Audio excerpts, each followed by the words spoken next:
Hello, bachcho. Let's read this question. The question says, the structure of HCl is. Hello, bachcho. Let's read this question. The question says, the structure of HCl is. The key concept for this question is Lewis structure.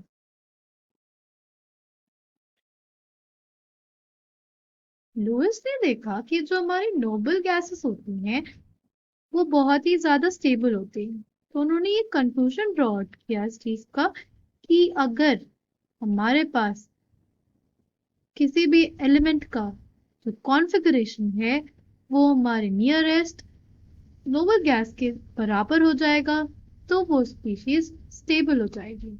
ठीक है, तो इसीलिए उन्होंने दिया था octet rule, क्योंकि उन्होंने देखा कि नोबल गैस थी, उनके आउटरमोस्ट में 8 इलेक्ट्रॉन्स थे एक्सेप्ट हीलियम। तो ऑक्टेट रूल में ये कहता था कि हमारे पास किसी भी एलिमेंट के आउटरमोस्ट में अगर 8 इलेक्ट्रॉन्स है तो वो स्पीशीज बहुत ही ज्यादा स्टेबल होगी। अगर 8 इलेक्ट्रॉन्स हो जाएंगे तो वो स्पीशीज बहुत ज्यादा स्टेबल होगी। ठीक, उन्होंने ये अज्यूम किया था कि जो इनर इलेक्ट्रॉन्स है and nucleus, they do not take part in bonding. Inner electrons and nucleus do not take part in bonding और इनको उन्होंने कहा था कर्नेल। इनको उन्होंने कहा था कर्नेल। ठीक, ये बताया कि आउटर इलेक्ट्रॉन्स जो होंगे वही सिर्फ बॉन्डिंग में पार्टिसिपेट करेंगे। हमारे पास आउटर इलेक्ट्रॉन्स, outermost electrons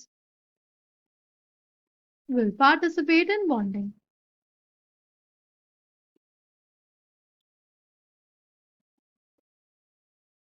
ठीक है, और इन इलेक्ट्रॉन्स को हम लोग क्या बोलते हैं? आउटरमोस्ट इलेक्ट्रॉन्स को, आउटरमोस्ट इलेक्ट्रॉन्स को हम लोग बोलते हैं वैलेंस इलेक्ट्रॉन्स। वैलेंस इलेक्ट्रॉन्स ही हमारे पास बॉन्डिंग करते हैं।